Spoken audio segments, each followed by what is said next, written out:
All right, this is the Royal Sports Fan Podcast, back for another episode, Monday, April the 19th, 7 p.m. On the road today, got a very special guest that allowed me to come to his facility and give him this dope interview. I got Andre Collins, man. Dre, what's up? What's up, bro? Man, how you doing, man? I appreciate you having me on. Man, no, I appreciate you, man. Like I said, man, like, you're a humble dude, man, like real talk, you know what I mean? And like I said, a lot of cats, man, might have said, I ain't got time or I got this going on. So, for you let me, come down and just talk hoops and talk your life and, like I said, give you your flowers now, as well, man. I know you're doing that for other people, but, I'll try and do that for you, with this episode, man. So, again, definitely appreciate you, man. Oh, nah, man, I appreciate it. And, man, anything I can do to help, especially to help push or help support, someone else who's doing something positive, I'll always find time, you know what I mean? So, I'm definitely a fan of the show. Appreciate it, man. I tune in. Appreciate it. So I think it's a great thing you're doing. It's 4 seasons. Yeah. You know what I mean? That's pretty dope, man. Hopefully one day we'll wake up and, see you mainstream. Yeah, man. I appreciate the love, man. Definitely appreciate the support, man. LT, what's good? Bro, what's up, little bro? Yeah. That's my guy, man. That's my guy. Yeah, man. Good dude, man. Good dude. Known him since he was 9, man. That's how long we've been knowing each other. He was 9, man. That's a funny dude, man. Funny dude, man. Funny dude. Yeah, man. Love him, man. Love him. So cool, man. So we're gonna kick off, man, the episode and get into a lot, like I said, of your life and talk some hoops and all that good stuff. Man, first and foremost, talk about growing up in Crisfield in the 80s and 90s, just how it was. Oh man, Crisfield, it's a struggle, man. It's a very nice town, but it's crazy just how. Well, I guess it's like that in every place, every city. Just as far as it's 2 different sides. Most of the people that grew up where I grew up, we call it Charlotte Ave, Summers Cove Apartments. You're trying to figure out a way to make it out. Versus the other side of the town, they in love with it, and most of the people don't ever leave; they stay home. But as far as I'm concerned, I think Crisfield is a beautiful place. In regards to just the basketball scene there, man, it's just the history there is so rich. So many great basketball players that that came before me. Some didn't make it. On another level. But like I said, man, it's easy to get caught up there. So, but I grew up, man, just stayed on the basketball court, kept the basketball with me everywhere I went. I like to say it was my girlfriend. And, when I had my, childhood girlfriend, it was pretty much the ball was always with me. Yeah. You know what I mean? So, yeah, man. Yeah, and it's funny you say, that when you talk about the basketball being a girlfriend, because to be great in something, you have to put time in it, and just like a relationship, and that's it with basketball, a relationship with with basketball. So talk a little bit about who put the ball in your hand for the first time. The reason I ask that is because I know the impact your brother Andy had on you, right? And how good he was. I've heard many stories of how good he was, how great he was as well. So talk about whether it was Andy or someone else or you just watching ball, but just talk a little bit about that. I mean, I'm going to have to say it was Andy. Only because I grew up wanting to do everything he did. You know what I'm saying? Like Big Bro. Yeah, exactly. It had to be, I would definitely have to say it was him. Obviously, one of my parents probably bought me a ball. But, that passion came from just watching him and wanting to do everything my big brother did, wanting to go everywhere my big brother did. I remember when I was too young to play in the league, and it was his first year playing in it. I was distraught. But my passion definitely grew from that, man. Just watching him and how great he was. He was definitely my motivation. What age do you remember starting to play organized ball, rec ball?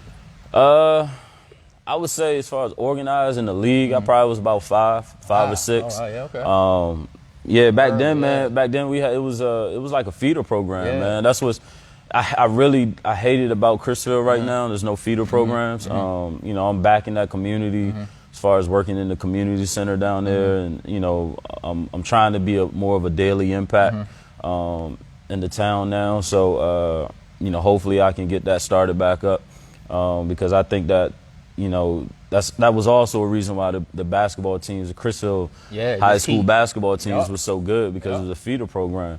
You know, so I started when I was about 5 or 6, as far as playing my first league. But honestly, I got battle tested. You know, we was playing in my yard when I was about 4.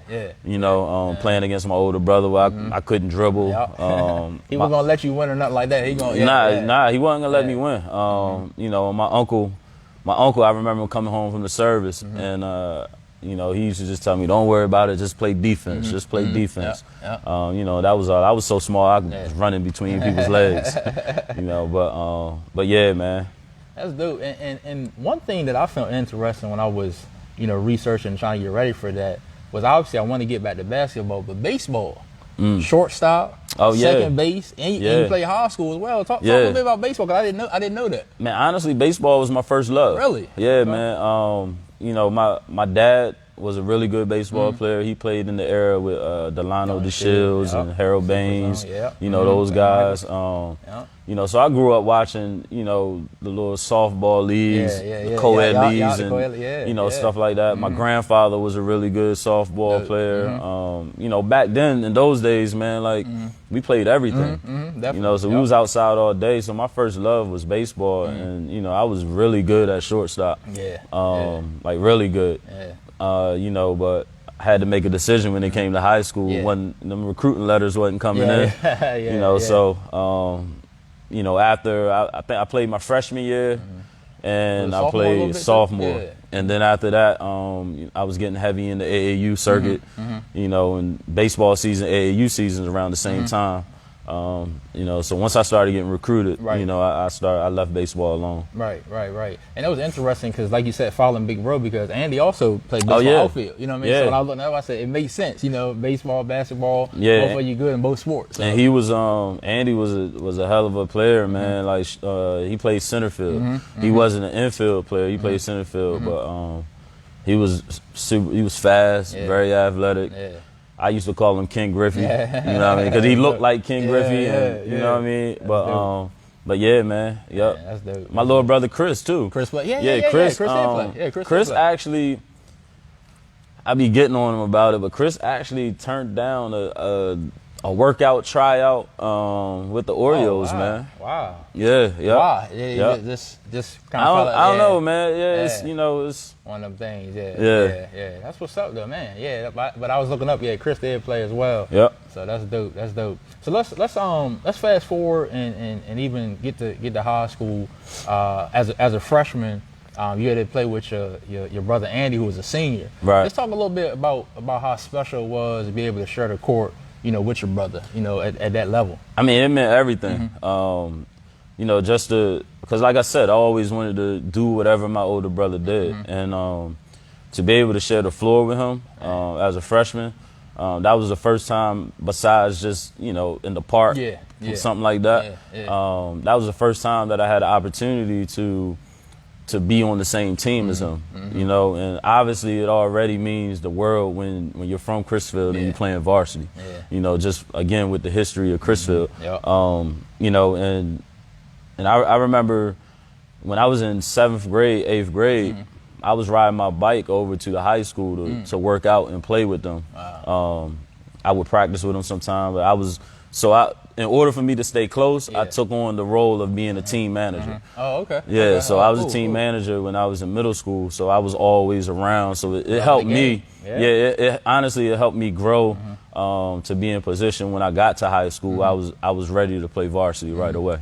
That's dope, man. That's dope, and it's interesting too because you made an impact even as a freshman. Freshman year, career high, if I'm not mistaken, 28 points. Right. And you were third on the team in scoring. Obviously, your brother Andy led in scoring. I think it was Turpin that was second. But it was interesting as well because I heard you earlier. You mentioned the only way you could get on the court was defense. Oh yeah, absolutely. And one thing that even Coach talked about was your defensive prowess, even in 9th grade. So talk a little bit, and even for maybe kids that's listening, stuff like that, how, you know, not necessarily waiting your turn, but like you said, you knew to get on the court and stay on the court, defense was going to be a calling card of yours early on. and then obviously more scoring came. So just talk a little bit about the defensive side of the ball. I mean, I think the way I grew up in the atmosphere of what I grew up in, playing out in the projects, you know, playing out in those Dust Bowl courts, you know, and then too, just with my personality, I'm like an ultra competitive guy.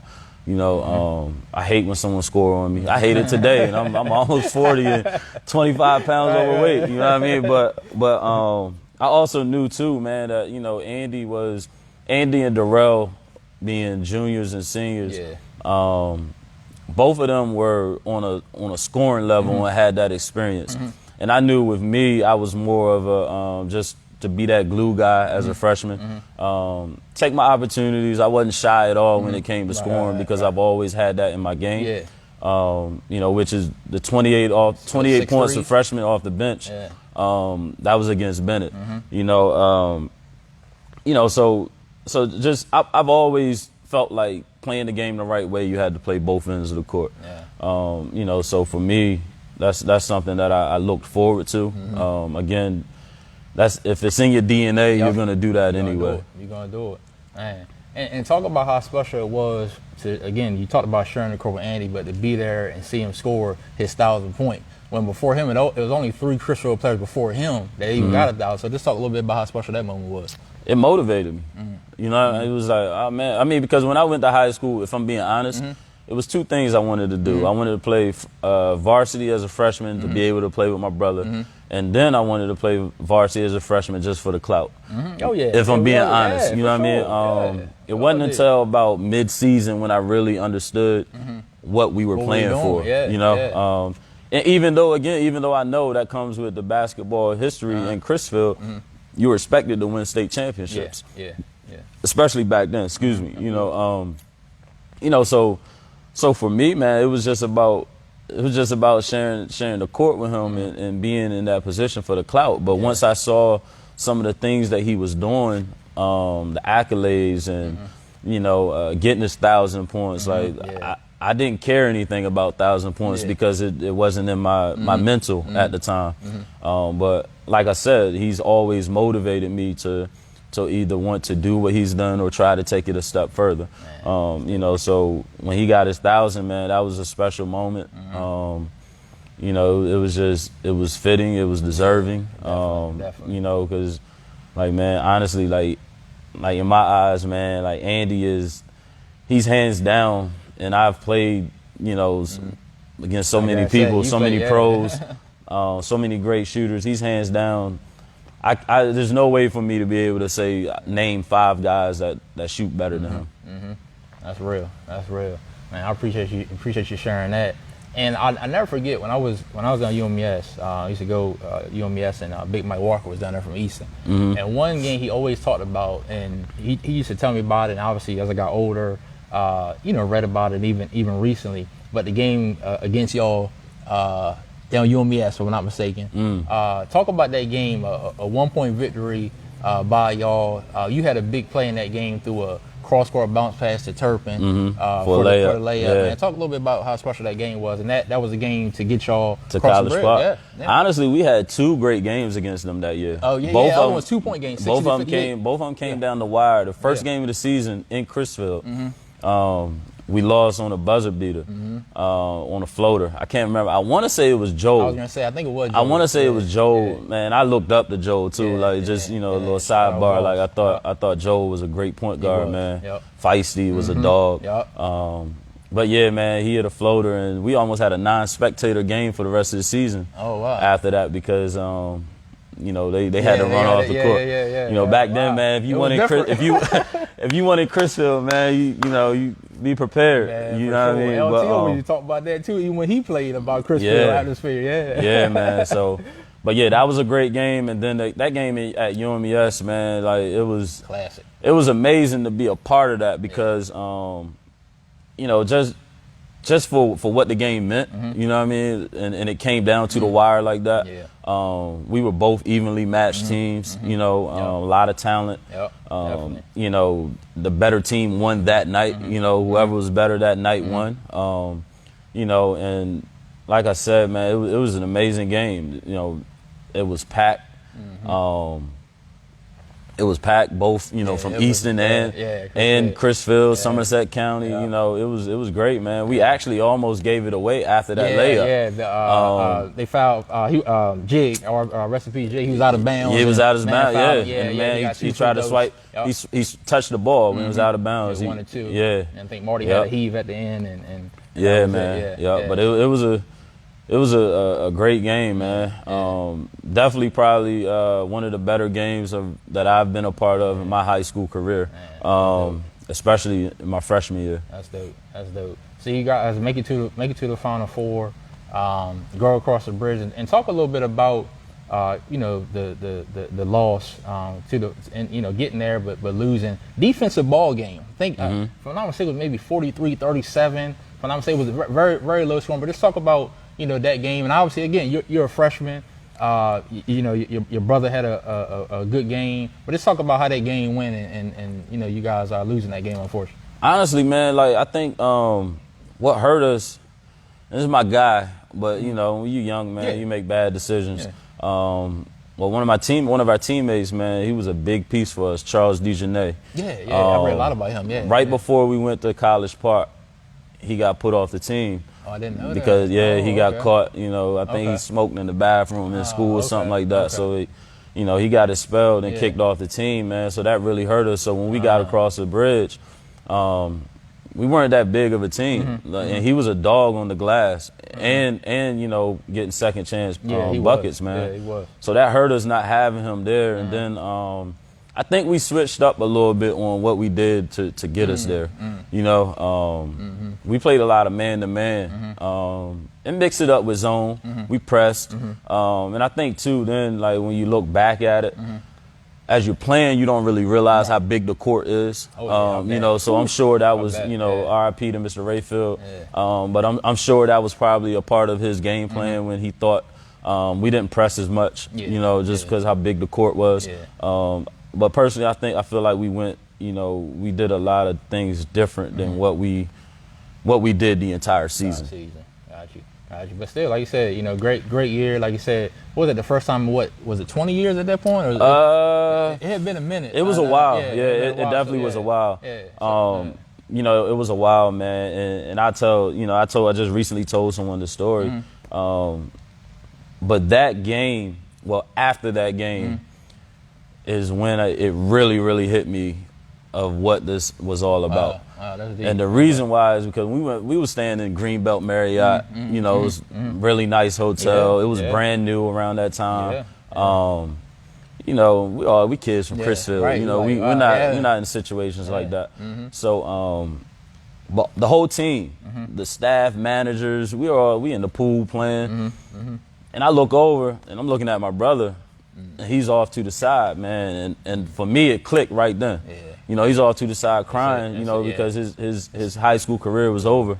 And, you know, he didn't get the job done, man. So that was like the motivation for me moving forward throughout high school. And I was, you know, that's why like my freshman year, I think my mentality was a lot different. It was just, I'm there, you know, a part of it. Sophomore year on, man, I was business. You know what I mean? I was a different type of, like my mentality was different from then on.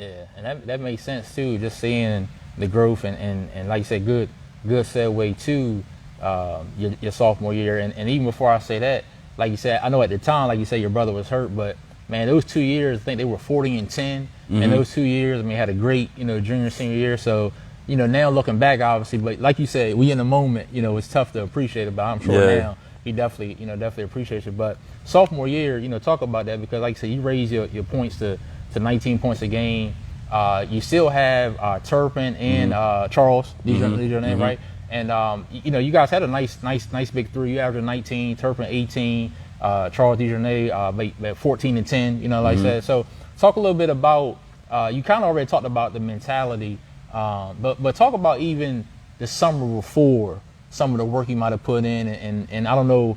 You can also even throw in the sharpshooters at AAU. I'm not sure when you started that. You talk about that too, if you don't mind. I mean, well, honestly, that's where it starts with the sharpshooters in regards to that summer, because I mean, now you playing with talent, you know, that's on par with your own, you know, and so I got a chance to learn the game, you know, to learn a different approach to the game, watching other guys, you know, just playing with guys like Andre Matthews, Genavo Witherspoon, Brian Polk, Carlos Hawkins, Shelton, Bunky Merritt, you know, like, man, we was loaded, man. You know what I mean? And so you have, if you're a real hooper and you're competitive, you have no choice but to get better in those type of practices. And we took our lumps that summer too. With all the talent that we had, we took a lot of lumps, man. Like, we were going on the road and was getting smacked, just because we were trying to figure out how to play with each other, because we're all top dogs on our squad. You know what I mean? So take some time to gel and get So honestly, going out on the road though in the summertime and playing against certain players and seeing those, you know, those guys that you might.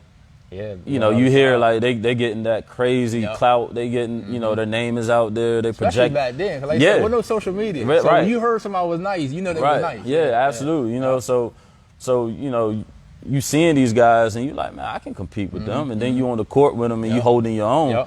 You know, so now when you come back home, man, it's on. you know, your motivation and your mentality is different. You know, so for me, I think it was that summer, those summers going into my sophomore year.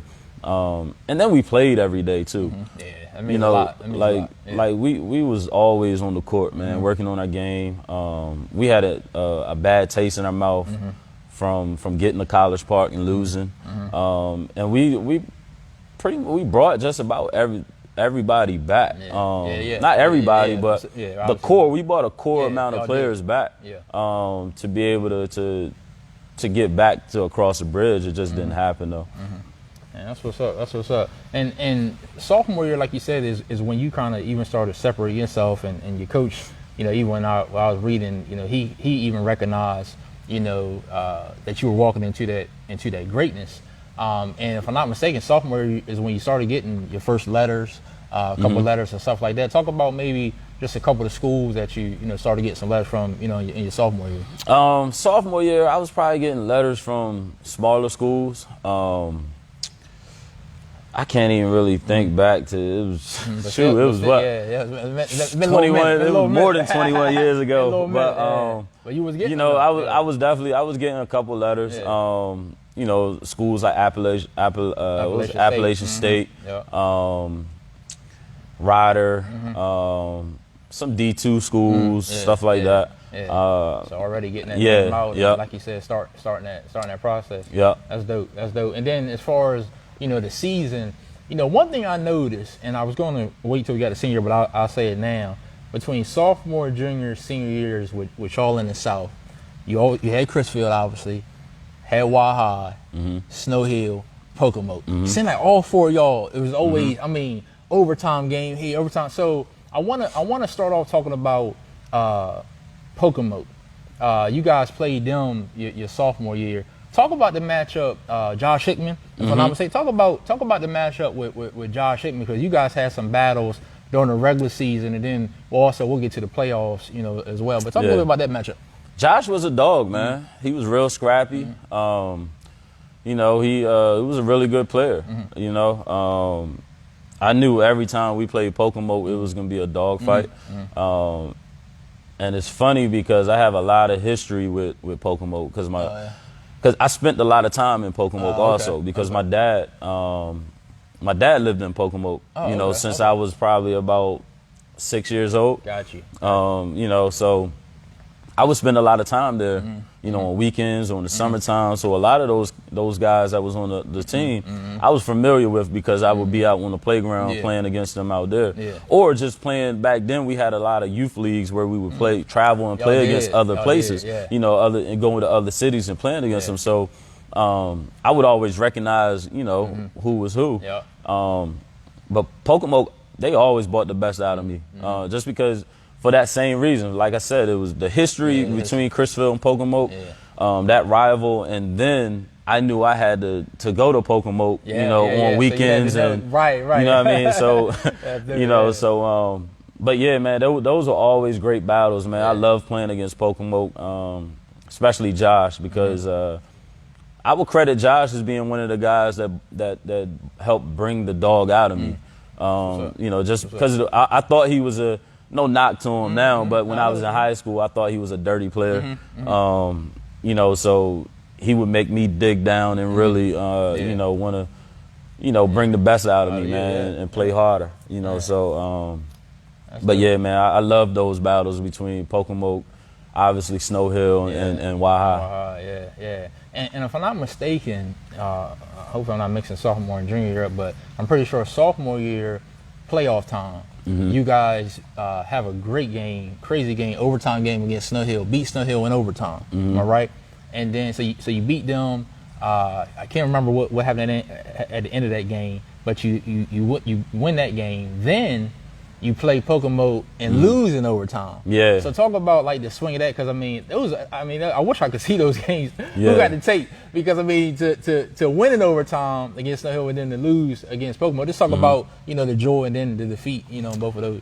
Yeah, man. Shoot, Snow Hill was always gonna be a dog fight. Yeah. It didn't matter if they was having an up year or a down year. They were gonna be up for y'all. Yeah.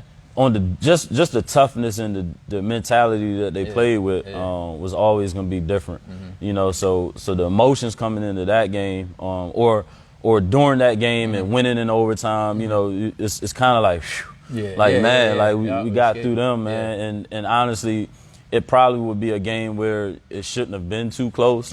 But like I said, the thing with Snow Hill was you never knew which team you was going to get with them, you know. So that was a dog fight, and it was tough, and you get past it, and you kind of let your guard down a little bit, but you know you got Pocomoke coming again. Right. And then the Pocomoke game, man, it was crazy because we had like 4 of our starting 5 players foul out.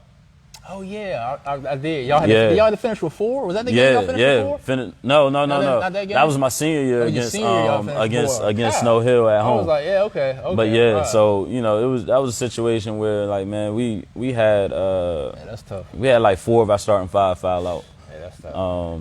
You know, but it was a great game. They deserved it.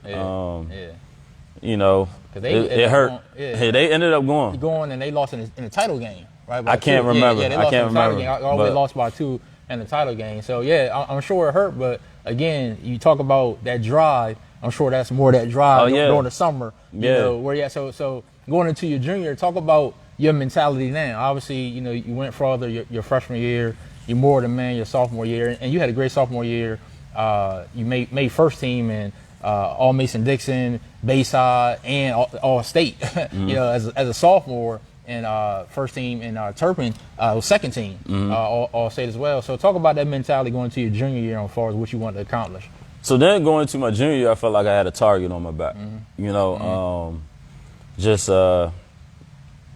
at that point, I felt like I was the best player in the league. Not trying to sound, you know, cocky, but it's just the way I carried myself. And you know, especially for the things that I was doing on the road, you know, out in the country. You know, we're going places, we holding our own against, I mean, it didn't matter. You name it. You know. I know you were telling me before about was it the Tyson Chandler? That was summer before that, right? Y'all played. Nah, that was actually summer going into my senior year. Your senior year, okay. Yeah, but I mean, we still were playing big name guys. You know what I mean?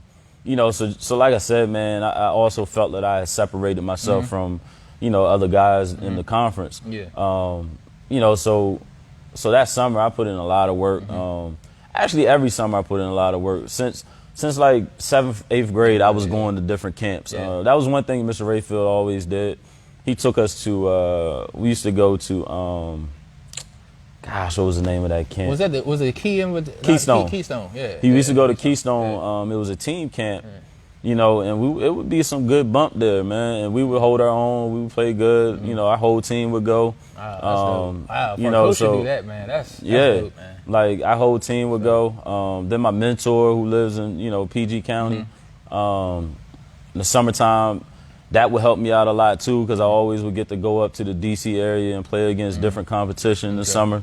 Go to basketball camps up there. So I was always active in the summertime. That means a lot. And it does, man. You know, because one, you're learning different philosophies. You know, so when I came home, just my mindset then was I just gotta take it to another level. Like now, I'm first team all state. First first team, you know, Mason Dixon. You know, it was, I didn't want to do that 1 year and then come back the next year. And it's just, I have a subpar year. And then, like I said, I was motivated to play on the next level. You know, for me, it wasn't really, I wasn't on varsity or playing high school basketball anymore just for the clout or just because, you know, this is the cool thing to do or to put the Crisfield jersey on. Now I was playing because, you know, my dream was to play in the NBA. I'm playing because I want to play a high level college basketball. You know, so for me, man, it was just, I knew I had to grow, and I knew what I had to do here in the Bayside to bring the confidence that I played with in the summertime playing with the sharpshooters and come home. I bet that confidence, that does help, I'm sure. Yeah, absolutely, absolutely. Yeah, that's dope. That's dope. And it's something because you talk about going to another level, what you did, because the first game of the season, your junior year, you remember what you did? Triple-double. Triple-double. Against Snow Hill, 28 points, 11 assists, 10 rebounds. Where the rebounding come from, man? Where the rebound come from, man? Hey, I averaged 5 rebounds a game, man. I don't know what it was, man. I'm still mad with my parents because I'm so short. But yeah, man, I think that just comes from the dog, you know, just wanting to win and just competing. You know, but yeah, it was you know, it was a great game. Like I said, those 4 teams, those 3 teams, Wahai, Snow Hill, and Pocomoke, you know, they always brought the best out of me. Those were the games where I could get up for every game, but those were the games where I was extra motivated. Yeah, that's dope. And talk about the team.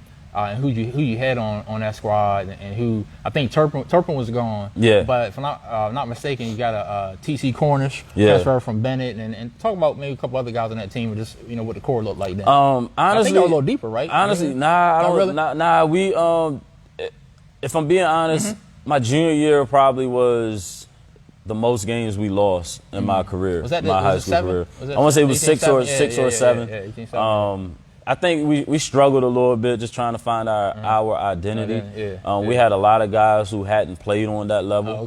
That was new to varsity.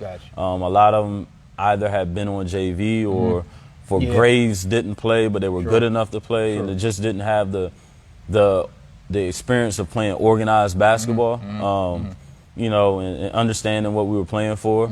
You know, and then we had TC Cornish, he transferred from Bennett, so it was a while trying to get him acclimated to the way we did things. He was used to being the man at Bennett, you know. So it was a tough year. I had a great, you know, statistic. You definitely did. Yeah, I had a great year statistically, you know, but it wasn't easy by far. You know, that year was. I would say that year probably was my most difficult season. That says a lot because, like you said, and that's how I know, man. And we talked prior to this, you know, even about now playing. It's all about the team because, like you said, from an individual standpoint, you raised the scoring to 27, 28 points a game, player of the year, your junior year in the Bayside. So most people, you know, they'd be fine with that. But like you said, it was all about winning because, like you said, your freshman year, y'all go to the Final Four. You trying to get back. Right. So none of that mattered from individual level. So. You know, that's one of the things, you know, even from afar, you know, I see and appreciate, you know, from you that, you know, it was always all about the team. It was never about, you know, the individual numbers. Yo, chill, Gary, man. What'd you say? Nah, man, his mom. See, a lot of people don't know, but TC's mom was, she was a teacher at the school. Oh, okay. Yeah, so that's why he transferred. And then plus, I had to tell you off camera, but you know he transferred to Easton my senior year, and we lost games because of that. Yeah, because it was just a bunch of bull. I mean, straight up. But anyway, so that's funny that he did say. We was actually talking about that yesterday. But yeah, so junior year, like you said, fall short again. I can't remember off the top of my head who you guys lost to in the playoffs that year. But like you said, great individual year, all state again. So like you said, so now, like I said, you know, freshman year, sophomore year, junior year, now it's it. You know what I'm saying? Senior year, you know, was it. So I'm not even going to ask you the mentality because, you know, I know what you want work-wise. I know the work that you put in that summer. So now it's all about doing it. So let's talk about their team. What a lot of people don't understand about their team, is you guys had maybe 2 or 3 players that were supposed to play but didn't play. I know you had Sherman Holmes transfer from Bennett, Mitchell Sterling. You had Mitchell Sterling. I think Mark Bell. Yep. Kurt Jackson. He could leap. Yeah, Kurt Jackson. I won't forget you, Kurt Jackson. So talk about that team, because you guys had a great core. But like you said, you had some guy. I think one guy was 6'10" that ended up not playing. I think maybe from Delmar. Yeah, Demond. Yeah. Let's talk about that team going into your senior year. So for us, the journey started in the spring of our junior year.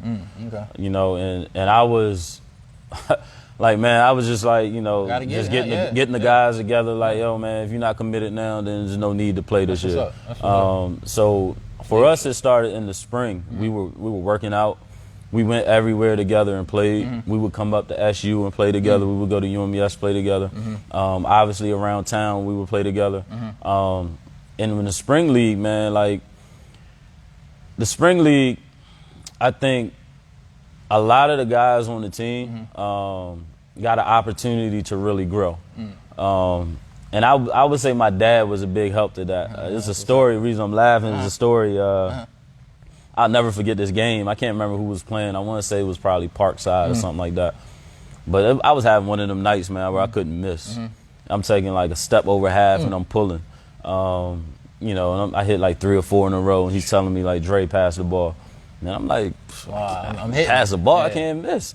You know, I do it again. He was coaching us in the spring league, so he took me out, and I look up at the top at Mr. Rayfield, and he's just like he's a coach. So man, I was so mad, man. I remember we left the gym. I'm getting in the truck. Normally I sit in the front. Right? Normally I sit in the front. And I think he had an Escalade Navigator back then. So you know, it had that third row. So I got in that joint, man. I went all the way in the back. I was mad. So he made me get up front, and he's talking to me, and he was just like, man, listen, man, everybody know what you can do. The reason why, you know, I took you out is because this is the moments where you try to help your teammates grow confidence. And sure enough, man, he was like, you know, when you get to College Park, you got to understand them teams are going to be, you know, and sure enough, when I got to College Park, I saw every type of defense, you know, and I needed my teammates to come through in order for us to win, man. So I always credit my pop with that, just for that, because I think he changed the mentality for me and helped me realize the big picture in the off season for them guys. So after that game going forward, everything was about, you know, if I scored, I scored, but everything was about trying to instill confidence in them and putting them in the right positions to be successful and have a good, you know, have a good season and have a great confidence going into our senior year.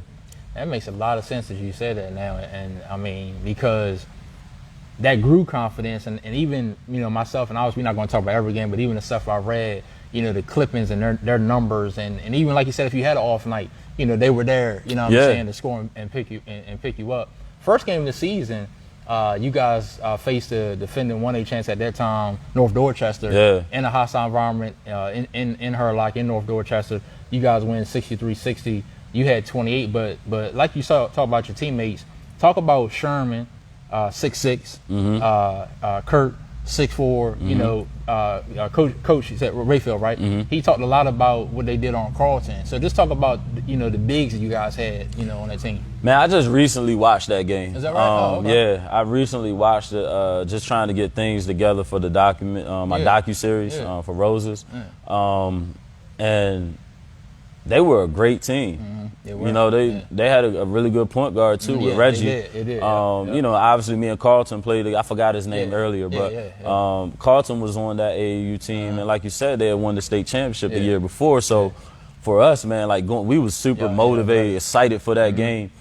You know, and for us, it was just like, man, it's a statement game.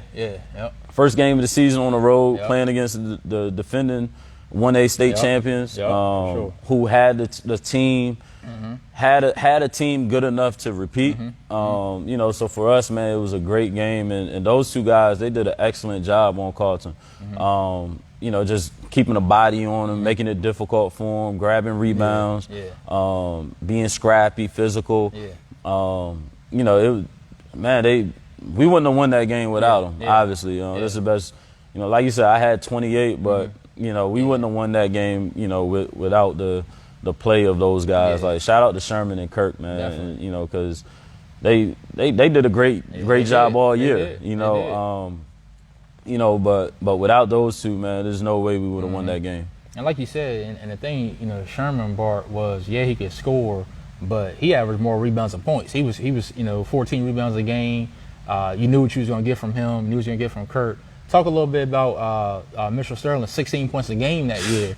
Yeah, man, that was a big 16. You know, talk about, you know, his impact on that team that year. Man, Mitchell would have the easiest buckets ever, man. Like the easiest buckets ever. Like he was a smart player. You know what I mean? Like, out of my 9.9, 10 assists a game, Mitchell probably had about 4 or 5 of them. That's what's up. You know, off of backdoor cuts. You know, and a lot of Mitchell was a great defender too, as far as playing in the passing lanes, and you know he was a grit player, played hard, both ends of the ball. You know, and I watched Mitchell's game grow just from as kids, watching his game grow to see where he was when he finished our senior year. I put it like this: in the state championship game, there's no way we would have won without Mitchell. I remember, you know, just because of the way they were playing against me, you know, it was hard, you know, for me to really to look to score. So I became more of a facilitator. And I remember a stretch out of that game, Mitchell probably had about 8 straight points off of backdoor cuts, either backdoor cuts or playing in the passing lane and finishing. You know, so he was a big part of our success, man. Man, that's awesome. That's awesome. Talk a little bit about you broke the Crisfield single game scoring. You had 47. The record was 46. And talk about that game. 47 points. Like you said, you know, it's 8-minute quarters. You know what I mean? So to get 47 in a high school game, I can't remember how many threes you had. You might remember, but just talk about that 47-point game. I mean, it was honestly, I wasn't really surprised because I had games like that. Down Northampton, I had 62 in 3 quarters. You know, and didn't see the floor in the fourth. You know, so it's crazy. Like I said, at that time, going into my senior year, now that was when my confidence was probably, right? You know, at an all-time high. If I'm being honest, I'll say, and I know we jumping ahead a little bit, but I would say it was at a point where at the same level of confidence that I had when I was at Loyola. You know, it was just I'm playing in the summertime against guys like Tyson Chandler, who at the time he was the #1 player in the country. I'm seeing guys like DeJuan Wagner. I'm seeing guys like Omar Cook, you know, and Wesley Stokes. And what I did in the game when I played Tyson Chandler and Wesley Stokes, honestly, that was when my name went from Andre to Andre Collins. You know what I mean? Because it was like that's when I became known nationally. In fact, I got invited to Nike All-American camp off of that game alone. Okay, that's off that game. You know, and it was at Boo Williams' tournament. So the confidence level that I came in with was, you know, it was just on another level. That's what's up. That's what's up. And that game was right before Slammed Onto the Beach. And your coach said the big reason y'all were invited, obviously, like you said, because your name being out there. Talk about that, because those 2 games, you combined for 67 points, 19 assists. You know, so talk about just and with Coach Gary Williams, you know, on the side. So that pressure, you know, some people, you know, they say pressure busts pipe. You know, some people they can't take the pressure. But talk about you one of those guys that, you know, you play better with the pressure. You know what I mean? So talk a little bit about Slam Dunk at the Beach. Absolutely, man. I've always been driven, and like I said, I've always knew what I wanted and what my goal was. I tell people all the time, man, I never had a plan B. I had a plan A, so that's why I could always, you know, I was able to perform under the big lights. And honestly, I started getting recruited by Maryland at Gary Williams basketball camp. They had no clue who I was. My mentor sent me to his camp, and I'll get to the Slam Dunk to the Beach, but it's kind of leading up. It's kind of leading up to knowing Gary was there. So the pressure.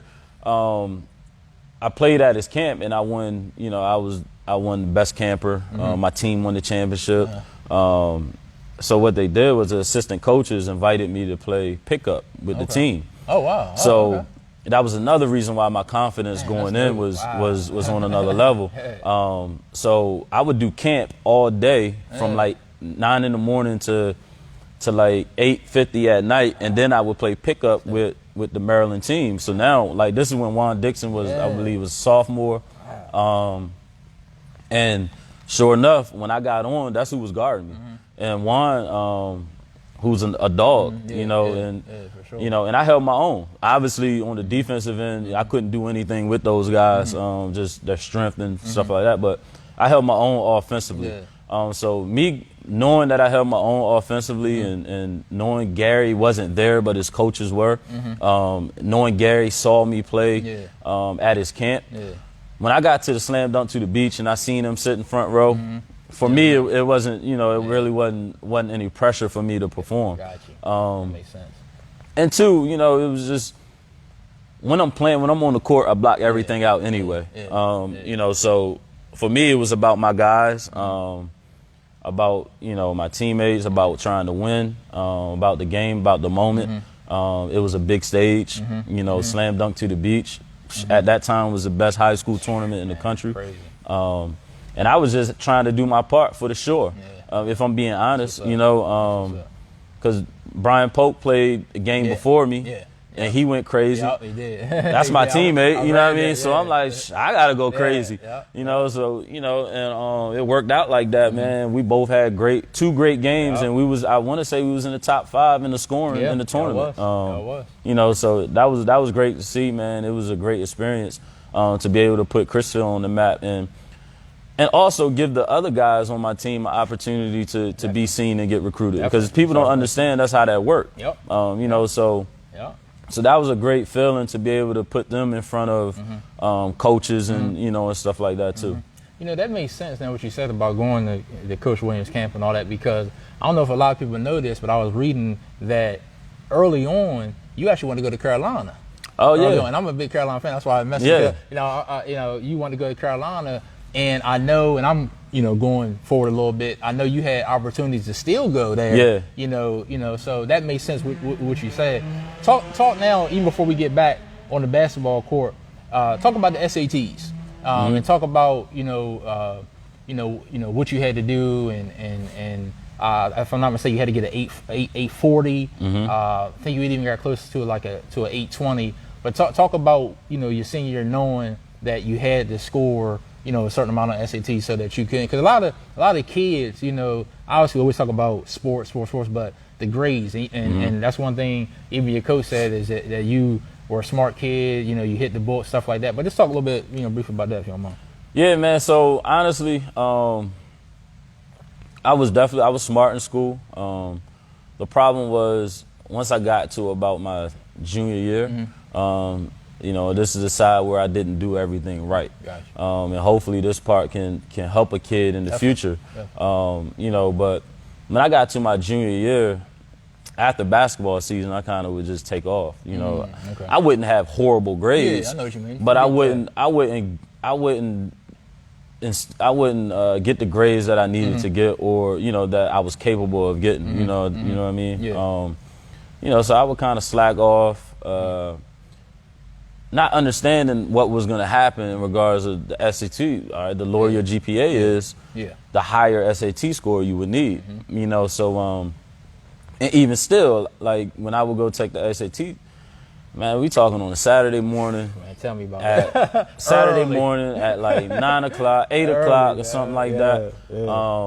We had to drive to Salisbury because that was the only location I was doing it down here. And then, you know, on top of that, majority of the time it would come after a Friday night game. That's tough. You know, when extracurriculars after the game, hanging out and, you know, partying and stuff like that. So a lot of I would sleep through the SAT test, you know, so, you know, so if I could get that back, that's definitely one thing I would change. You know, and it definitely put me in a position where I always ask myself, what if? You know, because technically I should have went to 2 Final Fours. Yeah. I should have been at Maryland in 2000, 2001 when they went to the Final Four, lost to Duke. You know, and during that year, Steve Blake had an up and down season. He did. But Steve Blake didn't really have a backup. Yeah. He didn't, you know what I mean? Yeah. So he was able to learn through the fire. Yeah. Not saying that I would have went in and taken his position, but it's a what if for me, just because I know how good I was and I know how confident I was and that I could compete with those guys. So that what if was, what if I was there when Steve Blake was struggling? And instead of me coming in when Steve Blake is an All-American after he just led his team to a national, to a Final Four. Yeah. You know, so that definitely was it'll always be a what if moment for me. You know, but the good part of that too was I got a chance to go to Hargrave and play with some extremely talented guys. I'm talking, we had 13 guys and I want to say like 10 of us went to Division I. Wow, that's what's up. Like 6 of us went to the ACC. You know, so it was an amazing team, man. You know, we're playing against guys from Oak Hill, you know, all of that type of stuff, man. We're playing against junior colleges. You know, so it was a great experience nonetheless. I made the most out of that what if. Right. And that's what's up. That's what I definitely appreciate you know, sharing that. Like you said, that life lesson, you know, so I definitely appreciate that.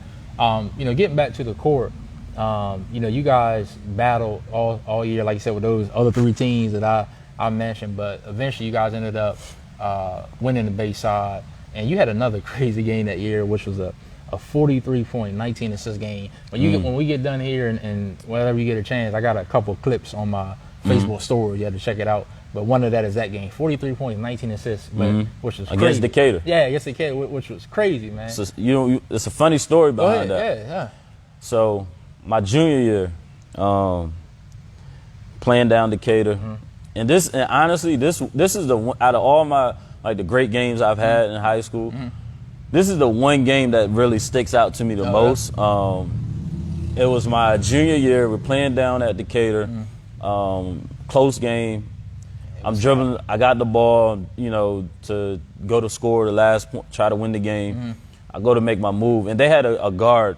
He probably was if I say out of my 4 years of high school, he probably was the player that made it the most difficult for me. Okay.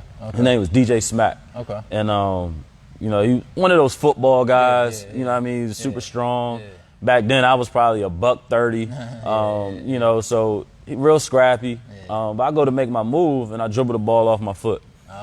And it was like the perfect bounce for them because it rolled all the way down. They picked it up, layup. Oh, wow. Okay. So after the game, and back then when I lost a game in high school, 9 times out of 10 I didn't go to school the next day, just because I'd be so mad. I'm with you. my uncle called me. My Uncle Buck, man, he called me at I see my aunt is watching.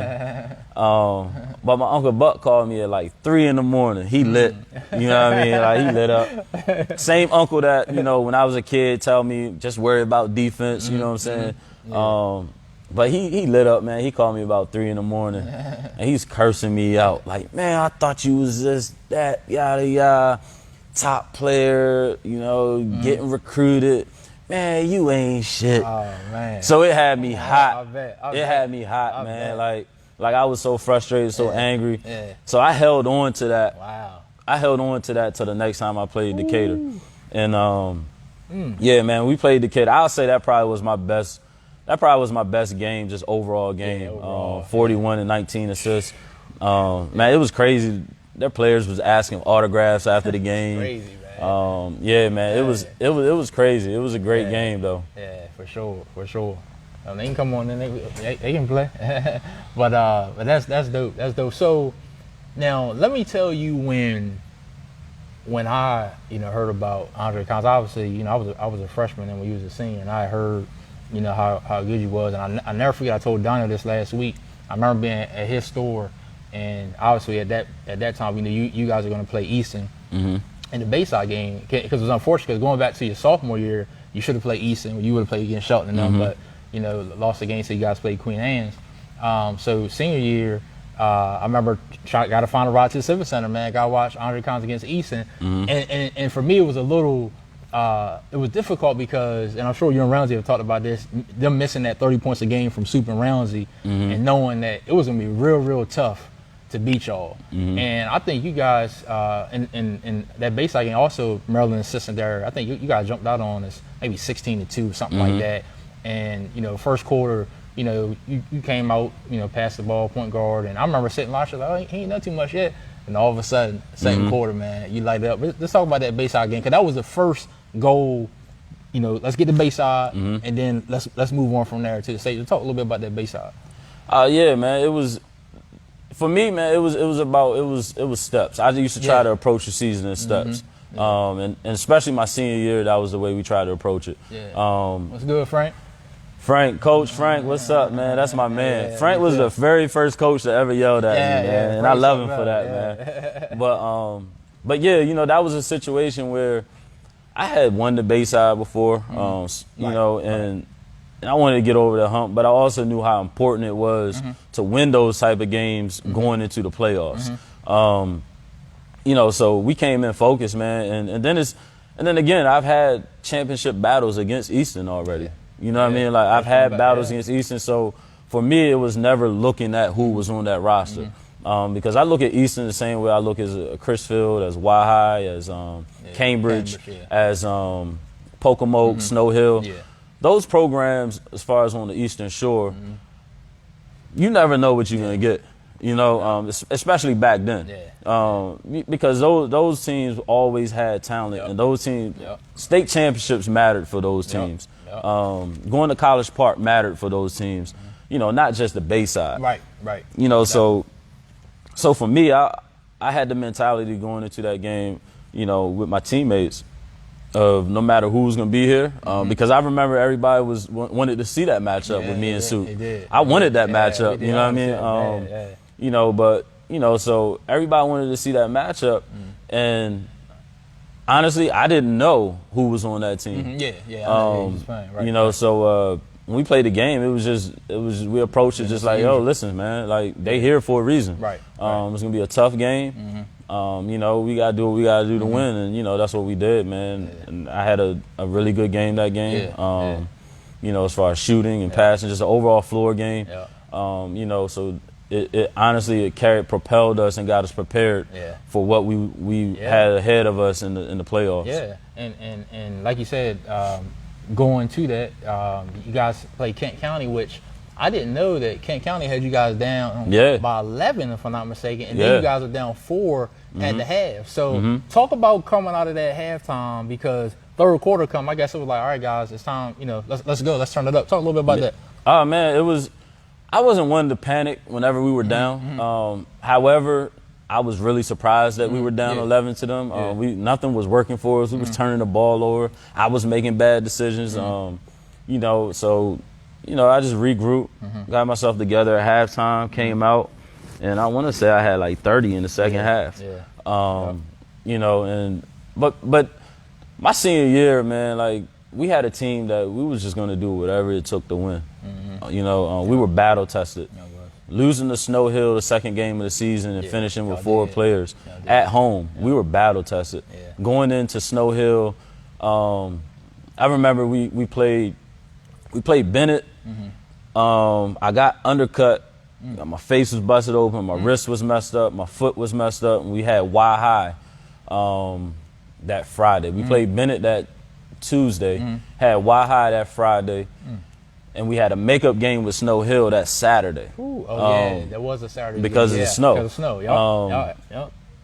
You know, so going through that stretch, honestly, and that was a crucial part of the season, because we were all like either tied or one game apart from the top of the Bayside. You know, so during that stretch, you know, I think that honestly was probably, and slam dunk to the beach.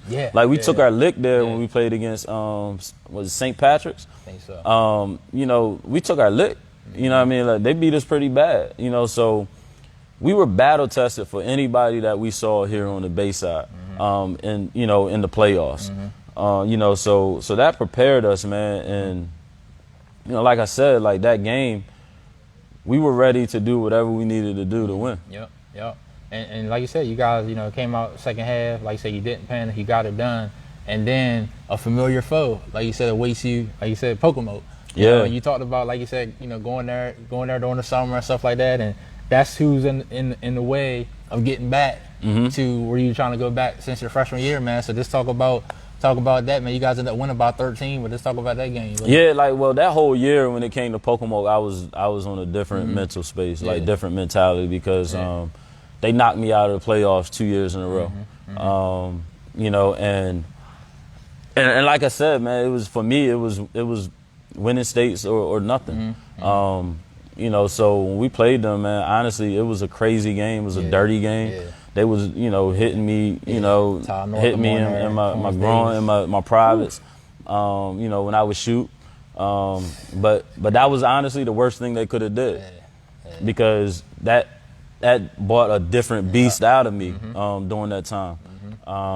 You know, but it was a great game. It was a great battle. We played that game at Wahai. I actually just recently watched that game. And like back then, man, the atmosphere was so crazy. God, man. It was just, you know, like it was too crazy, man. You know, now the games started like what, 5? It's too early. Started now, at 5:30. Back then we were starting at 7. 7. And like that game, it was standing room only. You know, like you look in there, man, people they were standing up. Standing around. They were sitting on the front, where the front row of the bleachers. They were sitting on the floor. You know, all the way around, man. In that Wahai gym, it was packed. Crazy, man. You know, it was packed. It was a great game. You know, it was a great feeling, man, to, you know, to finally get over that hump after and get back to College Park after my freshman year. Man, that's dope. Like you said, regional chance, and you go, like you said, now it's time for the states, and you guys. You know, the name of the team is slipping me right now. You guys played in the Final Four. We played Williamsport, and we played Pikesville. Right. Williamsport. So I was thinking about, because Williamsport was interesting, and I listened to you earlier talk about, you know, changing some things up. You guys came out in a half-court trap and really did a lot of damage in that half-court trap, but then they kind of figured that out, and you guys kind of switch things up, and I think you guys ended up winning that game by maybe 2 or 4 points. I think guys maybe hit a shot, made it 2. But talk a little bit about, you know, that game, and also kind of low score. I know you talked earlier about the difference Mitchell made and everything. Talk a little bit about that. I mean, man, that game, it was just so many emotions. Coming into that game, my goal was I didn't want to look past them and just learn from my freshman year. Because up until that point, the only thing that I hadn't accomplished throughout my career was winning a state championship. You know, I had won 2 regional championships. I won 2 Bayside championships. You know, so for me, it was a point where, all right, man, like, you know, you got to get over that hurdle. So we put main focus on that game, and so coming in, we was super focused, and we jumped out on them like early, right away. Y'all did. I want to say I made my first 3 shots. You know, we were running, trapping, playing scrappy. You know, but like they were a very disciplined team. They were a lot like Princeton. You know, a lot like Princeton, where they did a lot of back cuts.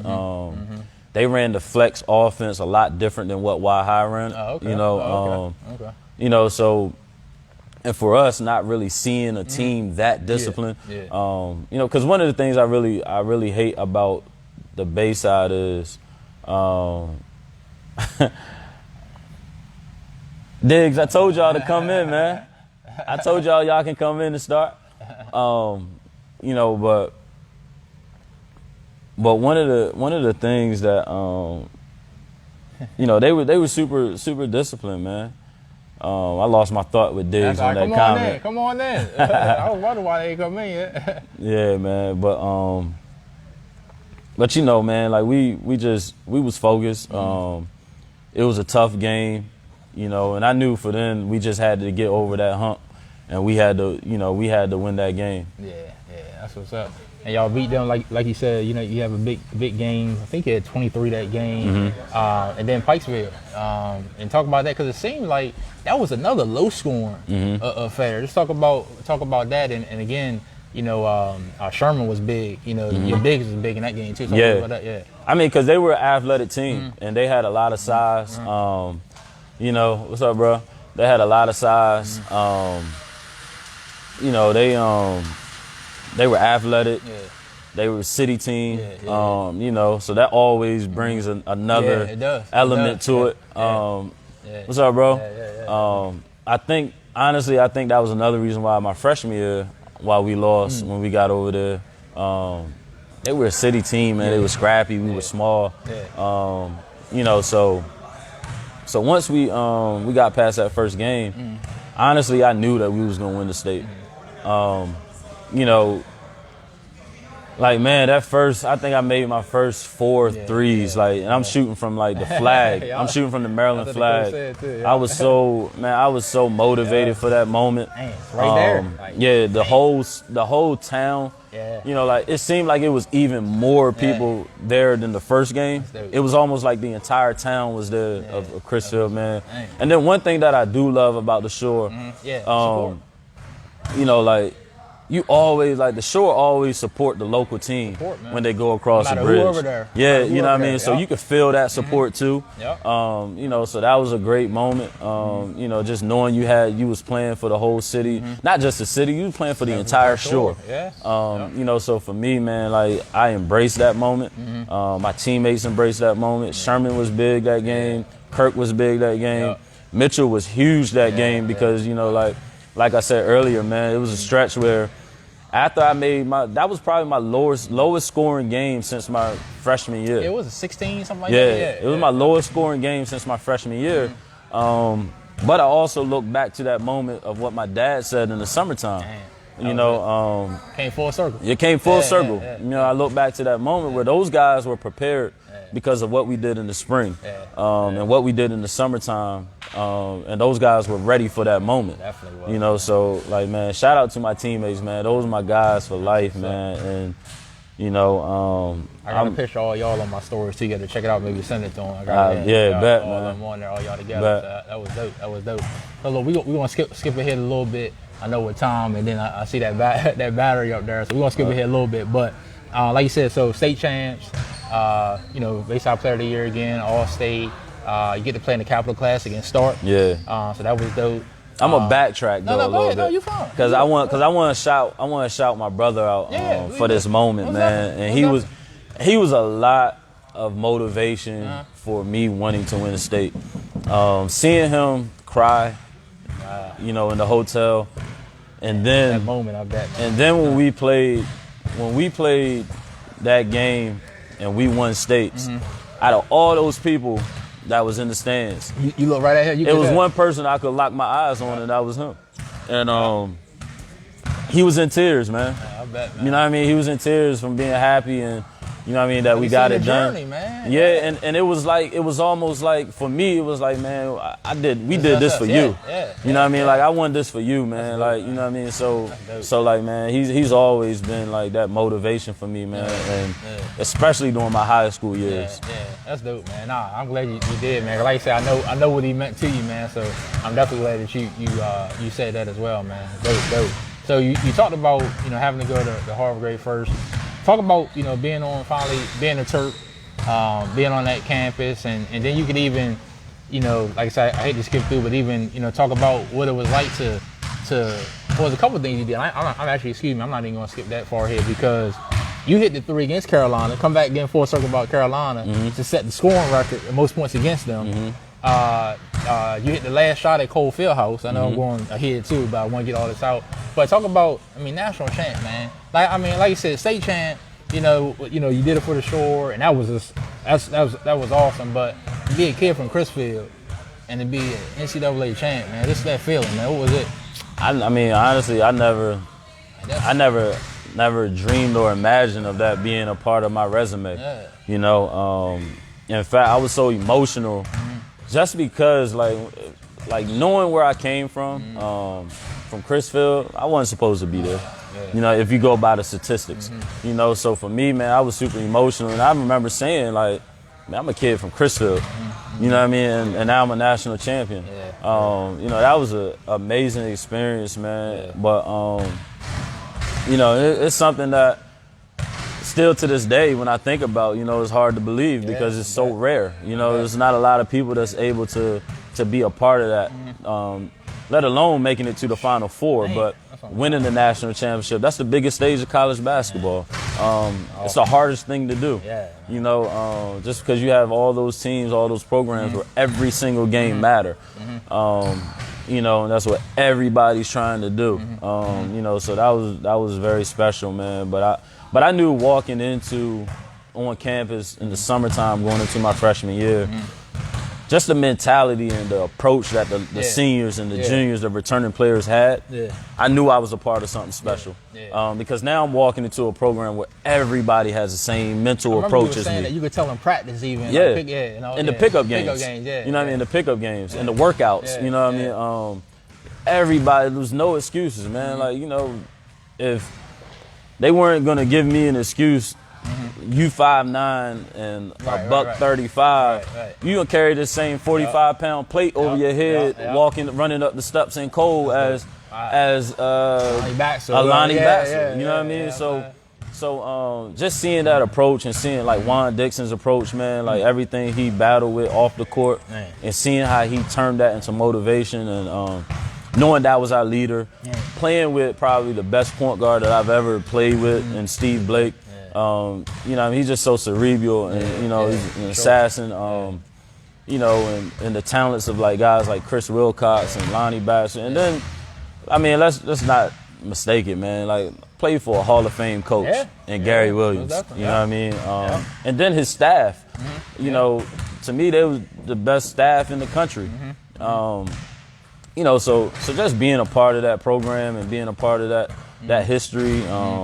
You know, on the national championship team, and during those times, you know, it was crazy times. You know, that was during the time of September 11th.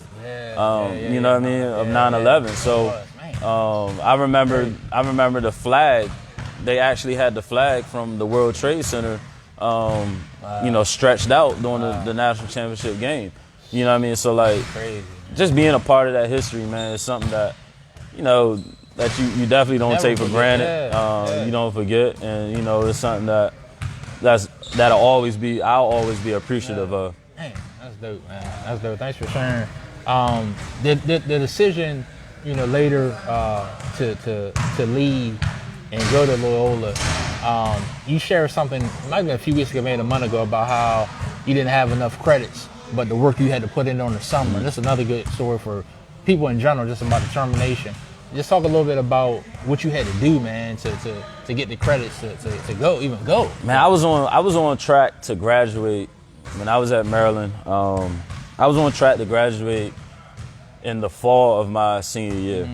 I left my junior year after the 5th game. I withdrew from school, but I stayed on campus. I didn't choose where I was going. You know, I was trying to figure out where I was going to go and, you know, stuff like that, whatever, blah, blah. And it was a hard situation. It was a tough time in my life. I was so back and forth on, do I leave? Do I stay? You know, I know what I'm capable of. I'm doing everything right in practice. I'm competing, you know, and I'm just not getting the opportunity. So when I finally decided to transfer, I think I was at like 79 credits. And Loyola only accepted 28 credits. So they accepted 28 credits. So I pretty much was knocked back all the way back to a freshman. That's crazy. Excuse me. So yeah, man. So, you know, it was no other way around it. But if I wanted to play, I had to, in order to be eligible going into my senior year, I had to get the 90 credits. Put the work in, So this is what I wanted. You know, like I said, I didn't have a plan B. My plan A was to play professional basketball. And I was going to do anything possible to achieve that goal.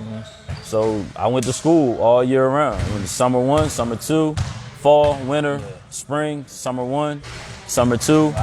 And fall, I was at 90 to be eligible to play. You know, I had tons of help, though. I had a great support system at Loyola. Jimmy Patsos, man, like, who was my coach. He was the assistant coach at Maryland. and he took the coaching job at Loyola, and he called me.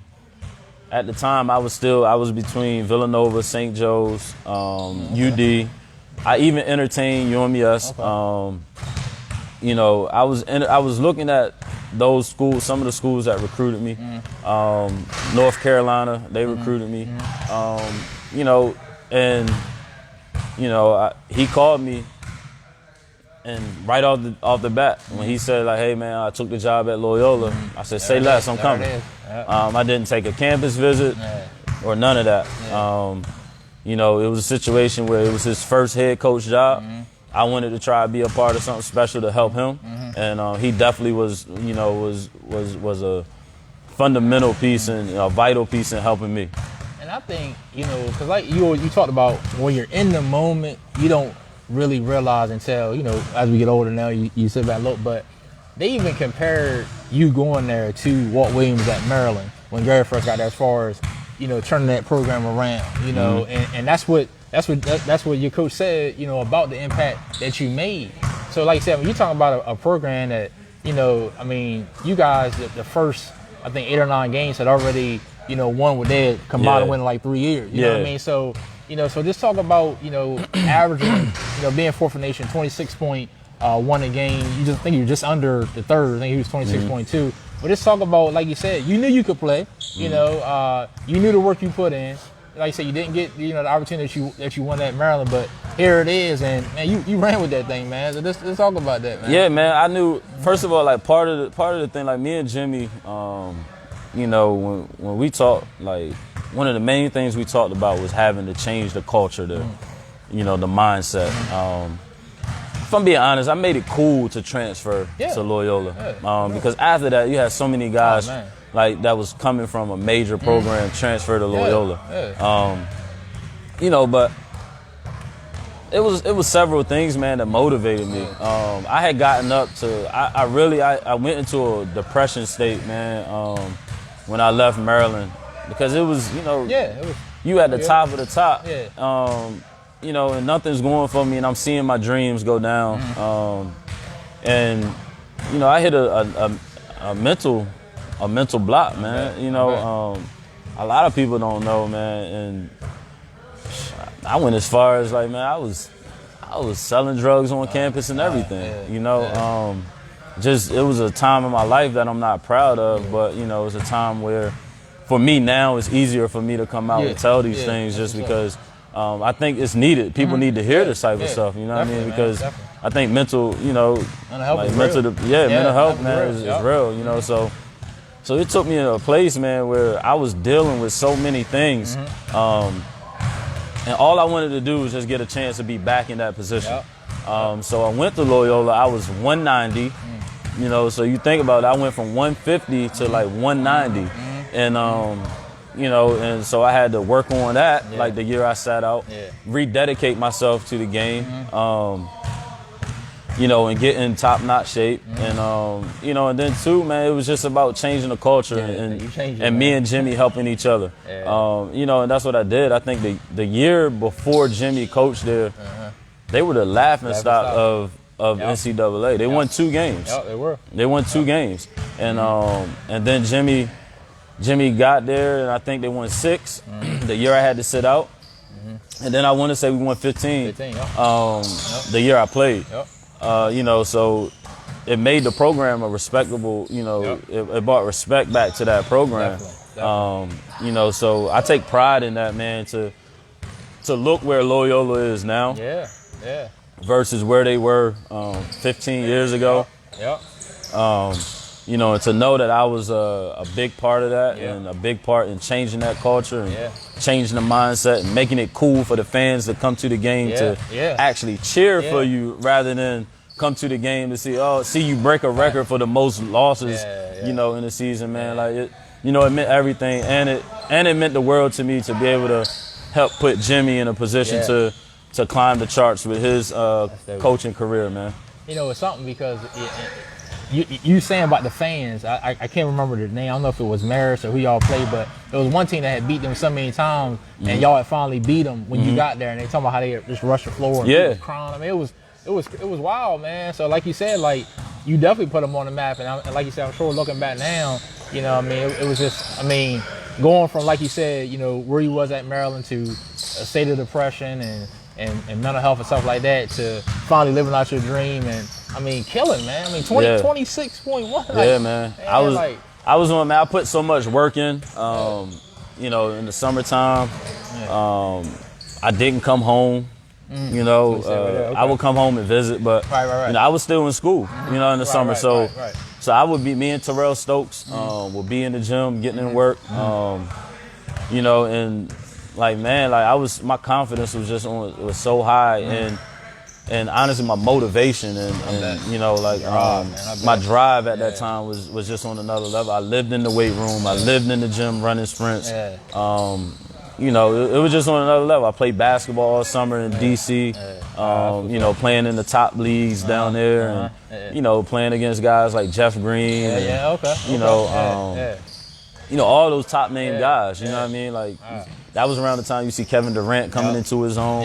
You know, I've been in those gyms where, you know, where honestly, and I'm not trying to toot my own horn, like I got messages in my phone where, you know, someone texts me like, bro, you remember that day, you know, you was in Seat Pleasant Rec, and like, man, they couldn't figure out who the best player in the gym was. KD was in there, and you know what I mean? Like, you know, so just to be a part of that type of bump, you know what I mean? And honestly, man, like the DMV to me, it's the best basketball players in the world, as far as area. So to be able to see that bump every day, I used to go back to Maryland and play pickup with them in the summertime. You know, so when I got knowing once I got to the season, there wasn't any type of skill level that I hadn't seen. I was prepared and ready to fulfill my destiny, man. Man, that's dope. That's dope. And I don't know if a lot of people know this, but you actually tried to get another year eligibility, which I didn't know. Talk about trying to get the extra year eligibility, and I know trying to get the extra year. I think it was a combine that you couldn't participate in because Portsmouth. of it. But you even said that you had no regrets. You wanted to try to get the extra year, and then just talk a little bit about that. I mean, like, because that year I had scouts at the games. I remember playing Keegan Clark. This is my guy, man. We had so many battles. That was the one that was a point ahead of you. Yeah, he was a point ahead of me. Keegan Clark, one of the top scoring guards and I looked him up the other day. top scorers in college basketball history. You know, so going against him, you know, we played on ESPN. You know, had like a 30 and 10 assist game. So after that, man, I had the Knicks on me. I had the Mavericks on me. There was a couple other teams, you know, in the league that was interested, and everyone wanted to see me play the point guard role because I had to. In order for us to be successful and win games, I had to really score. So when I got invited to Portsmouth, it's crazy because back then you couldn't really, you know, you couldn't do all of that, you know. So once you did anything like that, you know, you lost your eligibility. You know, so I was appealing trying to get my year back because we had great players coming in, and it would have made me look. My average might not have been 26, but it would have made me look more appealing in the eyes to what I would have to do on the next level if I made the NBA. You know, so we had guys like my man Gerald Brown, who RIP. Omari Israel was transferring from Notre Dame. Like I said, Gerald transferred from Providence. Hassan Fafana, he played with me that year, but he came from Maryland. You know, like we had so many guys that was on a level that played major. Like now we talking about 4 guys that played. 2 guys played in the ACC, and 2 guys, I believe Notre Dame was in the Big East. Seen the Big East, I think. So you had those guys that's playing ACC, and you had guys that playing in the Big East. And now you're playing in a mid-major conference. You know, so so man, I wanted to get that year back so bad, man, to play with those guys. Also, just because I knew it would have been special, but also because I knew what it would have done for my personal career. You know, so It's crazy. They ended up declining. NCAA declined it like a week before the draft. That's crazy, man. Yep. Yeah, that's NCAA for you, though. But that's crazy. But so my man. Did you always? Jermaine Dixon. Yeah. That Juan brother. No. Oh, okay. I actually played with him in high school. Oh, I was about to say that Juan brother. But so talk about. I know you went overseas. Spirit, I want you to talk about briefly. But was that something you? If you didn't obviously go to the NBA, I know that was your dream. Did you always know that if I don't, I'm fine with going overseas? I remember talking to Craig, about some of the places he went. And then what I also want you to talk about is the Earl Boykins matchup. Yeah. I mean, honestly, man, like I said, I never had a plan B. It was NBA for me. Yeah. Shelton, pull up. Yeah, definitely pull on up. Pull up. Was good. But yeah, it was definitely. It definitely wasn't a plan for me. I didn't look to. I wasn't thinking going overseas. I was thinking, NBA. And once that didn't happen, obviously, it was so late in the game. Yeah.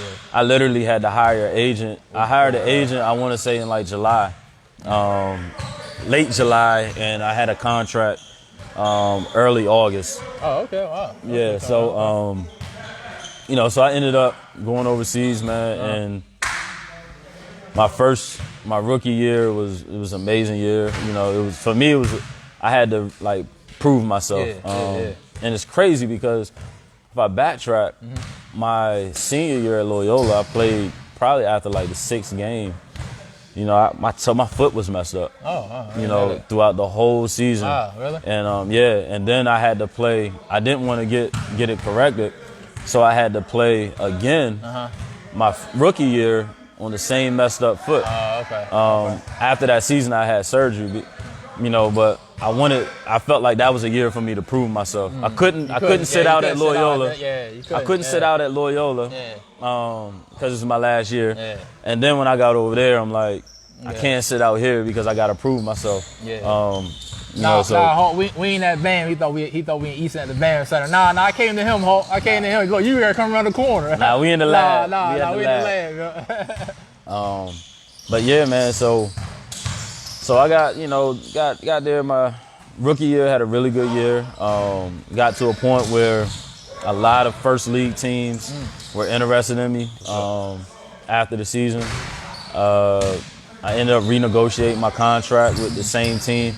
And they put the team together for us to really compete and have a shot to win a championship, which that's what we did. My second year, we won the championship. Another I was championship. player of the year. Dang. I take pride in that, man. Yeah, like having won on every level I played.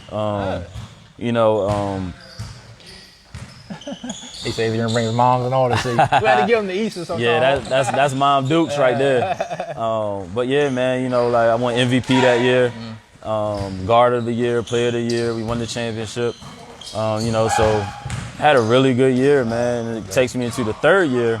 Obviously I looked up to Earl Boykins because, he was in the league as an undersized point guard. My idols are Allen Iverson and Michael Jordan. But seeing, I got so excited when I saw Travis Best that he signed and he was playing over there. I got excited when I saw that Earl Boykins was playing over there, that Brandon Jennings was going to play. You played with Charlie Bell too, right? Yeah, I played with Charlie Bell, I want to say my 6th year overseas. Okay. But that game with Earl, man, the first game we played him, I did okay. Didn't have my typical type of game. Honestly, mentally, nobody was there because it was like Christmas Day. Normally we would get a break and come home for Christmas. I was a little upset because we were playing on Christmas. And then, at the end of that season, man, we got a chance to match up with him again. And, it was a long night for him. Yeah, man. It was a long night for him. I had 25, 5 assists, 5 steals, 5 rebounds. And what's crazy is I told my agent after the year I had, I want to say I finished 3rd in scoring in the league, in the first league, like top 5 in assists. I felt at that point, after my 3rd year, I proved myself, and I told my agent, I was like, man, I don't want to sign for anything less than $1 million. And, you know, like a week later, I got an offer from the team that Earl Boykins was playing for. Oh, and we're still in season. Yeah. So they offered me right after their game. You can do that in season like that. I mean, well, you know, it kept on the hush. You know what I mean? But they offered me right after that game, man. Wow, that's crazy. I guess you know, they see what you did. and I ended up signing there. And you know, it was a great opportunity, man. That's dope. And I mean, because Virtus Bologna is a historic overseas program. You know what I mean? Like so many great players, former NBA players or guys that played there first and then came over to the NBA. I want to say like Dominique Wilkins, he might have played there. You know, it's just a great place to be. Yeah, you know what I mean? It's just the people that have played or the names that have played there to be another name that's a part of that program. You know, that means a lot too. Man. It's a bunch more I want to ask. I'm going to ask you 2 things before we get cut off of there. One, you got into coaching, Coach Bennett, then got to coach your alma mater, Crisfield. The decision to step down. You know, what was into the decision to step down? I think COVID gave me an opportunity to really sit down and prioritize and put things into perspective on what was best for Andre, what was best for my family. And I'm at a point now where my son, Little Dre is really starting to come into his own, and he's communicated on multiple occasions that this is what he wants to do. He wants to play college basketball. That make you feel good, man. Makes me feel great, man. To have a son that, you know, like it's times where he'll go and look at my highlights and he'll look at games and he's a true student of the game, you know. And before I started working with him, because I didn't want to be that dad, you know, to like push him or make him do something. I wanted him to fall in love with it. And I realized how much he loved it because I would be in here training, you know, clients, and he would be on that other end. When he was about 6 or 7 years old, he was on that other end, and he's looking down at me and seeing what I'm doing with the other kids, and he's down there working on it. You know, so you know, I'm super excited to see where he's going to end up, see his growth over the years. How old is he now? He'll be 10 May 1st. Okay. You know, so yeah, so you know, just being there I wanted to be there for him. You know, to put everything into him, and especially because I'm still impacting the youth. You know, I think it would be a little more difficult if I wasn't training and if I wasn't doing other programs and you know, things like that. You know, but also too, I took on a position down in Crisfield as a community center director. You know, and my hours there just wouldn't allow me to coach. You know, so I think those are the major 2 reasons why, you know, I got out of coaching. Makes sense. All right, we got 1 or 2 more questions, and then we're gonna let Dre go. Dre Day. You want to have Dre Day this year? Yeah, so talk a little bit. I'm working on it now. Trying to work on the format though. I'm not sure if I want to go a tournament type format or just go with the celebrity game like I normally do. You know, but last year we missed it. You know, this year I'm working on the details. Still around August? It's going to be, if I have it, it's going to be August 7th. I always do it around my birthday weekend. So it's my basketball camp is going to be August the 2nd through the 6th, and that's going to be down at UMES. So I'm working on Dre Day being at UMES as well. You know, so again, I'm trying to figure out what type of format I want to do it.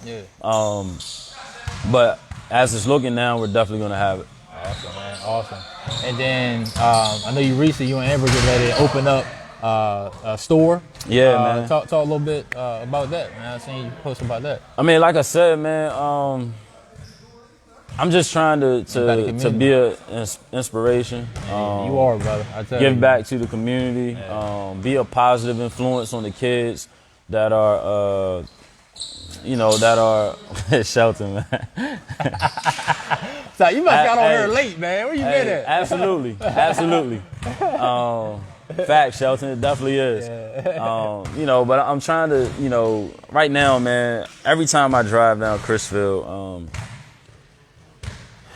it hurts me to see it in the place that it's in.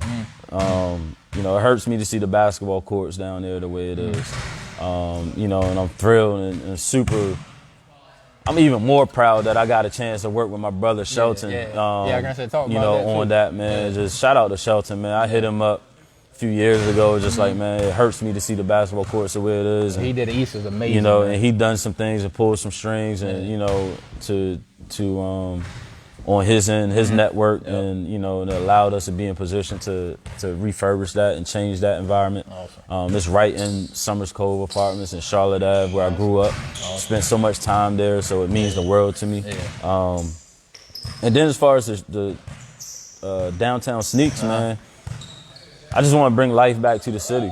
You know, try to eventually provide jobs. Show the people there that, man, anything is possible. You know what I mean? Like, you got an opportunity to do it too. You know, so, and too, man, just so they don't have to spend gas money and drive all the way to Salisbury, you know, and do stuff like that, man. It's literally, it's not much in our town, but it's a beautiful place. You know what I mean? And I feel like we cater to so many other things down there instead of the things that are important. I like that. You know, so I just wanted to be a breath of fresh air down there, man. And, you know, me and Amber met with, he's one of my big brothers, man. And I've been going to him for advice since I was like 15 or 16. And I never left out of a conversation with him where I felt like I didn't grow or become a better person. And when I got his blessing to, you know, when he said, I think it's needed, I think it's dope, I think it's exactly what we should do. And he's working on some things on his end to bring life back to the city. You know, so it was a no-brainer, man. So, you know, I'm definitely looking forward to it. It's gonna open, you know, hopefully by mid-May. Okay. You know, so I'm looking forward to that, man. Like, everything I'm doing right now, man, is just trying to be a blessing, man. You been a Facts, Frank. I got you, man. I got you. Yeah, you definitely been a blessing. And a lot. Last thing, when can we expect the roses out? I know you've been working on that. Right now, man, we're trying to figure out how we're gonna put it out. Okay. Right now, we have the pilot finish. Okay. You know, and hopefully we'll be, you know, releasing that soon. Right now we're just trying to figure out how we're gonna go about, you know, rolling it out. Gotcha. Man, shout out to my guy Maurice Waters, man. Like, that dude is so, man, on what he does, man. Like, he's great. The brand, like, if you ever need some production work done, like, definitely go there. Maurice Waters, okay. He's by far, like, super professional. Okay. And his experience is gonna make you feel like you're in Hollywood. Man, you know, like the content and you know, just how, man, it's just great content. He's great at what he does. I tell him all the time, like, man, you great at what you do, bro. That's what's up. Yeah, man. So, like, Rose's docu-series is definitely coming soon. We got some dope people that, you know, we can get roses to. I can't wait to see it. I really trying to figure out how I want to, like, introduce it to him. But obviously the first episode is going to be DJ Tavon. We're going to talk about, you know, how he's inspiring people, you know, how he's a legend and a GOAT in his own rights. And, you know, and then we're going to also bring light and share a little bit about his brother's story, Vic Jackson, who was also a great basketball player, played at Y-High, played at SU, had an unfortunate ending to his life. You know, it was very controversial, where he was killed in a raid. I'm gonna let Tavon really go into detail. I'm gonna save those details for the docu-series. But, you know, man, we just want to give people that roses, man. Like, the things that's going on today, we never know. You know, we just want to share that love with people, man. Let them know that it's okay to show love on the shore, because I think everyone wants to be great on the shore, and sometimes we fail at understanding how to help one another and how to come together and show love to each other, you know, and support. You know, so that's my angle on that. You know, hopefully it can create some type of vibe, some type of movement to where everybody do it. Again, and like I say, it just comes full circle, man, because again, what you trying to do for people, man, I just hope in this little bit of time we sat down, man, that everybody just enjoyed, sitting down, with Andre. And like you said, man, what you're doing in the community, what you done on the basketball court, and just how good of a dude you is, man, it's awesome, man. So again, I appreciate you for letting me, do this. Hopefully we can do something else, in the future. I had to do a part 2. I know some other stuff I wanted to get to, man, but this has been great. You know what I mean? This has been awesome, man. So I just want to say I appreciate you. And man. I just want to give your flowers. I appreciate that. I appreciate that, man. Man, like anytime, man, you let me know. I love to come back on. We can do a part 2. I enjoy your show. I think what you're doing is, you're a pioneer in what you're doing with this, man. It's 4 seasons in, man, and I want you to continue going with it, and you never know where it end up, man. Appreciate it, man. That mean a lot, man. That mean a lot. But listen, appreciate everybody that's watching. Real Sports Fan Podcast with Andre Collins. We out of here. Peace.